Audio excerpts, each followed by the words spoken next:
ദൈവത്തിൻ്റെ കരുണയ്ക്ക് സ്നേഹത്തിനൊന്നും ഒരു വ്യത്യാസമില്ല. ദൈവത്തിൻ്റെ സ്നേഹം അനന്തമായ സ്നേഹമാണ്. കർത്താവിൻ്റെ സ്നേഹം ഒരിക്കലും അസ്തമിക്കുന്നില്ല. അവിടുത്തെ കാരുണ്യം ഓരോ പ്രഭാതത്തിലും പുതിയതാണ്. വിലാപങ്ങൾ 3:22. ഓരോ പ്രഭാതത്തിലും പുതിയതായ കർത്താവിൻ്റെ സ്നേഹം, ഒരിക്കലും അസ്തമിക്കാത്ത സ്നേഹം. ദൈവത്തിൻ്റെ സ്നേഹം ഒരിക്കലും തീരുന്ന സ്നേഹമല്ല. ആ സ്നേഹം ഇങ്ങനെ നിറഞ്ഞു കവിഞ്ഞ് ഇങ്ങനെ ഒഴുകിക്കൊണ്ടേയിരിക്കുന്ന സ്നേഹം. ഓരോ പ്രഭാതത്തിലും ആ സ്നേഹം പുതിയതാണ്. അവിടുത്തെ വിശ്വസ്തത ഉന്നതമാണ്. കർത്താവാണ് എൻ്റെ ഓഹരി, അവിടുന്നാണ് എൻ്റെ പ്രത്യാശ.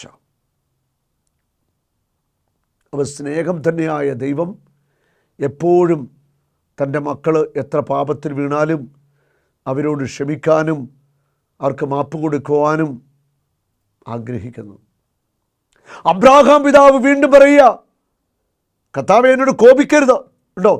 അബ്രാഹാമും ദൈവം തമ്മിലുള്ള വലിയൊരു ബന്ധമാണ്. സ്നേഹിതന്മാരെ പോലെയായിരുന്നു. കർത്താവേ എന്നോട് കോപിക്കരുത്, ഒരു തവണ കൂടി മാത്രം ഞാൻ അങ്ങോട്ട് സംസാരിക്കട്ടെ. 10 പേരെ അവിടെ ഉള്ളുവെങ്കിലോ അവിടെ നല്ലി ചെയ്തു.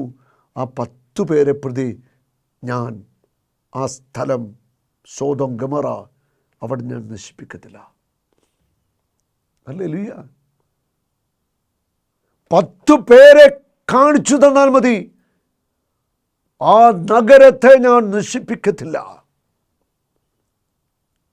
ജോർദാന്റെ താഴ്വാരം ഫലപുഷ്ടിയേറിയ ദേശമായിരുന്നു സോദോം ഗൊമോറ. അബ്രാഹത്തിൻ്റെ സഹോദരനായിരിക്കുന്ന ലോത്ത് അബ്രാഹത്തിനോട് ചോദിച്ചു വാങ്ങിയ സ്ഥലമാണിത്. ലോത്ത് ആ പച്ചപ്പ് കണ്ട് അവിടെ തിരഞ്ഞെടുത്തു. പക്ഷേ പിന്നീട് അവിടെ മുഴുവൻ നമുക്ക് കാണാം നാശത്തിലേക്ക് പോകുന്നതായിട്ട്. അബ്രാഹാം ദൈവത്തിൻ്റെ മുൻപിൽ കൈവിരിച്ചു പിടിച്ചു നിൽക്കുക. ഈ ജനത്തോട് കരുണയാകണം, ഈ ജനത്തോട് ക്ഷമിക്കണം, ഈ ജനത്തിന് മാപ്പ് കൊടുക്കണം. 10 പേരുണ്ടെങ്കിൽ, കർത്താവേ 10 പേർ ആ നാട്ടിലുണ്ടെങ്കിൽ അവരെ അങ്ങ് ശിക്ഷിക്കരുത്, അവരോട് കരുണയാകണം. കർത്താവ് പറഞ്ഞു, ശരി, ഞാൻ അങ്ങനെ ചെയ്യാം. ദൈവത്തിന് ഹൃദയത്തിൽ സന്തോഷമായി. 10 പേരെ നീ എനിക്ക് കാണിച്ചതാ, 10 പേരെ നീ എനിക്ക് കാണിച്ചതാ. പക്ഷേ ആ ദേശത്ത് 10 നീതിമാന്മാർ പോലുമില്ലായിരുന്നു. ഒരു ദേശം മുഴുവൻ നശിക്കുന്നുവെങ്കിൽ അതിൻ്റെ കാരണം നീതിമാന്മാർ ഇല്ലാതെ പോകുന്നു. ഒരു ദേശം മുഴുവൻ ശാപഗ്രസ്തമാകുന്നുവെങ്കിൽ അവിടെ നീതിമാന്മാർ ഇല്ലാതെ പോകുന്നു. ഒരു കുടുംബം തറപറ്റ് തകർന്നു പോകുന്നുവെങ്കിൽ, ശാപം വീണു പോകുന്നുവെങ്കിൽ അവിടെ നീതിരഹിതമായ പ്രവർത്തനങ്ങൾ നടന്നിട്ടുണ്ടാകും. Praise the lord. 10 നീതിമാന്മാരെ കാണിച്ചു കൊടുക്കുവാൻ അബ്രാഹത്തിന് സാധിച്ചില്ല, കണ്ടെത്തുവാനായിട്ട് ദൈവത്തിനും കഴിയുന്നില്ല. ഉൽപ്പത്തി പുസ്തകം 19 നാം വായിക്കുന്നുണ്ട്, ദൈവമായ കർത്താവ് ആ ദേശത്തിന് മേൽ ശിക്ഷ അയക്കുകയാണ്. അതിനുമുമ്പ് ലോത്തിനോടും ഭാര്യയോടും മക്കളോടും പറഞ്ഞു, നിങ്ങൾ ഇവിടെ നിന്ന് ഓടി രക്ഷപ്പെട്ടുകൊള്ളുക, മലമുകളിലേക്ക് സോമാറിലേക്ക് ഓടിക്കൊള്ളാൻ പറയുക. അവർ മലമുകളിൽ ലക്ഷ്യമാക്കി ഓടി, ലോത്തും ഭാര്യയും മക്കളുമൊക്കെ. അവരോട് പറഞ്ഞു, പിന്തിരിഞ്ഞു നോക്കരുത്. ഇതൊരു മുന്നറിയിപ്പാ. കഴിഞ്ഞകാല ജീവിതത്തിൻ്റെ തെറ്റിലേക്കും സുഖഭോഗങ്ങളിലേക്കും ഒന്നും തിരിഞ്ഞു നോക്കരുത്. കഴിഞ്ഞ കാലം ഉപേക്ഷിച്ച പാപത്തിൻ്റെ ലോകത്തിൻ്റെ വഴികൾ വിട്ടിട്ട് വന്നവർ ഒരിക്കലും അങ്ങോട്ട് തിരിഞ്ഞു നോക്കരുത്. കർത്താവിൻ്റെ മുഖത്തേക്ക് മാത്രം നോക്കുക, പിന്തിരിഞ്ഞു നോക്കരുത്. നീ ഒരുപക്ഷെ ഒരു ധ്യാനം കൂടി കർത്താവിൻ്റെ അനുഭവത്തിലേക്ക് വന്നാൽ ഇനി പിന്തിരിഞ്ഞു നോക്കരുത്. ഉപേക്ഷിച്ച പാപങ്ങൾ ആവർത്തിച്ച് വീണ്ടും ചെയ്യാതിരിക്കാൻ സൂക്ഷിക്കുക. മനുഷ്യൻ ബലഹീനനാണ്, ബലഹീനത ഉണ്ടാവാം, പക്ഷേ വീണാലും ചാടി എഴുന്നേൽക്കുക. നിൽക്കുന്നു എന്ന് വിചാരിക്കുന്നവൻ വീഴാതെ ഇരിക്കുവാൻ സൂക്ഷിക്കട്ടെ. വീഴാതെ ഇരിക്കുവാൻ സൂക്ഷിക്കട്ടെ. ഇതൊരു മുന്നറിയിപ്പാണ് എല്ലാ ആത്മീയ ശുശ്രൂഷകർക്കും ആത്മീയ മേഖലയിൽ ഉള്ള എല്ലാവർക്കുള്ള മുന്നറിയിപ്പാണ്. നിൽക്കുന്നുവെന്ന് വിചാരിക്കുന്നവൻ വീഴാതിരിക്കാൻ സൂക്ഷിച്ചു കൊള്ളട്ടെ. താഴ്വരയിൽ തങ്ങരുത്, മുകളിലേക്ക് ഓടി രക്ഷപ്പെട്ടുകൊള്ളുക, അല്ലെങ്കിൽ നിങ്ങൾ ബന്ധുമരിക്കും. അവർക്കുണ്ടായിരുന്നതെല്ലാം ഇട്ടിട്ട് അവർ ജീവന് വേണ്ടി പലായനം ചെയ്തു. അവർ ഓടി രക്ഷപ്പെടുമ്പോൾ, മലമുകളിലേക്ക് ഓടി കയറുമ്പോൾ സോദോം ഗൊമോറയിലേക്ക് അഗ്നിയിറങ്ങി, ആകാശം പിളർന്ന് അഗ്നിയിറങ്ങി അവിടെ അങ്ങോട്ട് കത്തിച്ചു, ബന്ധു നീറുകയാണ്. നമ്മൾ മനസ്സിലാക്കണം, അബ്രാഹാം ദൈവത്തിനു മുമ്പിൽ നിന്നതാണ്. ദൈവം പറഞ്ഞ 10 നീതിമാന്മാരുണ്ടെങ്കിൽ ഞാൻ നഗരത്തെ നശിപ്പിക്കത്തില്ല. 10 നീതിമാന്മാരെ പോലും കണ്ടെത്താൻ ദൈവത്തിന് സാധിച്ചില്ല. അതുകൊണ്ടെന്താ, അവിടെ അഗ്നി ഇറങ്ങി അവിടെയുള്ള മുഴുവൻ മനുഷ്യരും ജീവജാലങ്ങളും മൃഗങ്ങളും എല്ലാം കത്തിച്ചാമ്പലായി എരിഞ്ഞടങ്ങി.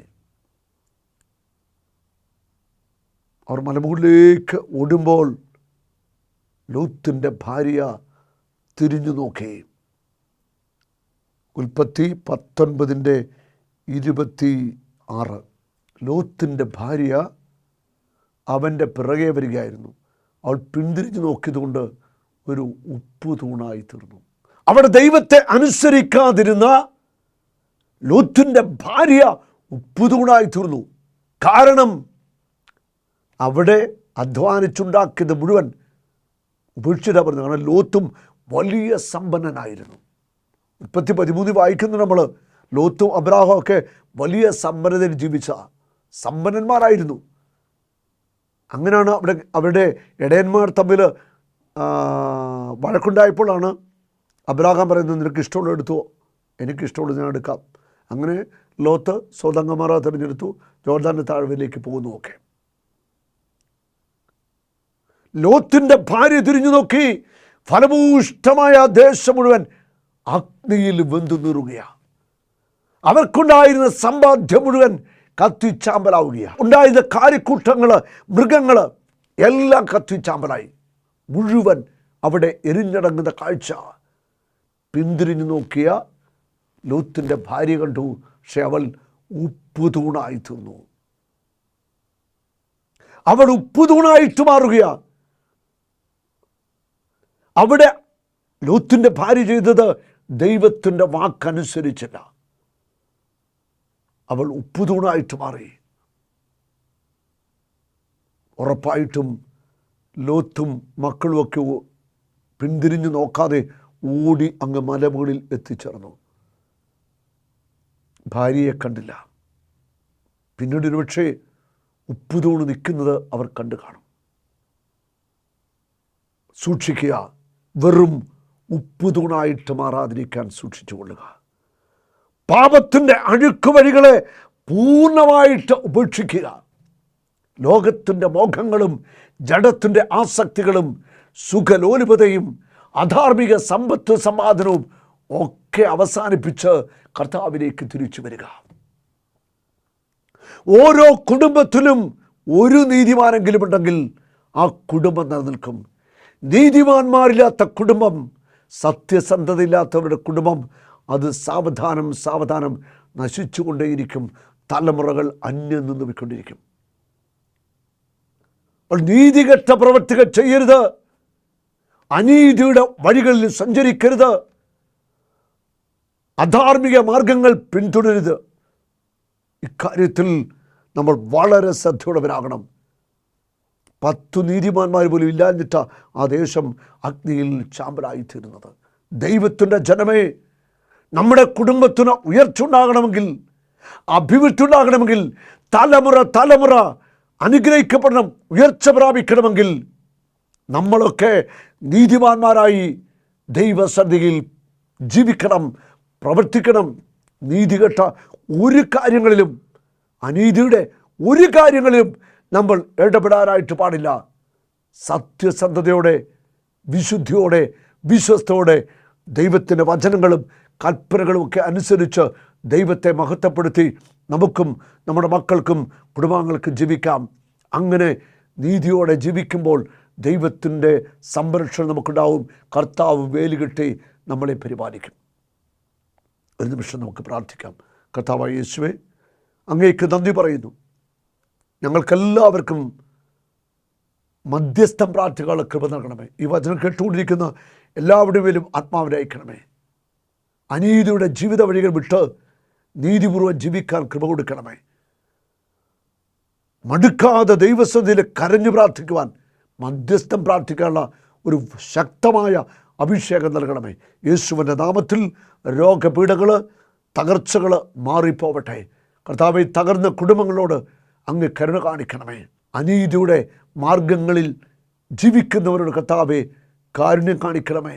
പാപികൾ മാനസാന്തരത്തിലേക്ക് വരട്ടെ. നന്മ ചെയ്യുന്നവർ കൂടുതൽ കൂടുതൽ നന്മ ചെയ്യട്ടെ. നമുക്കൊന്നു ചേർന്ന് കർത്താവായ യേശുവിനെ മഹത്വപ്പെടുത്താം. ഹല്ലേലൂയ. യേശുവേ സ്തോത്രം, യേശുവേ നന്ദി, പരിശുദ്ധാത്മാവേ നന്ദി. ഹല്ലേലൂയ. ആമേൻ. ഒരു നാളും നീ അനാഥനല്ല, ഒരു നാളും നീ അന്യനല്ല, ഒരു നാളും നീ അനാഥനല്ല.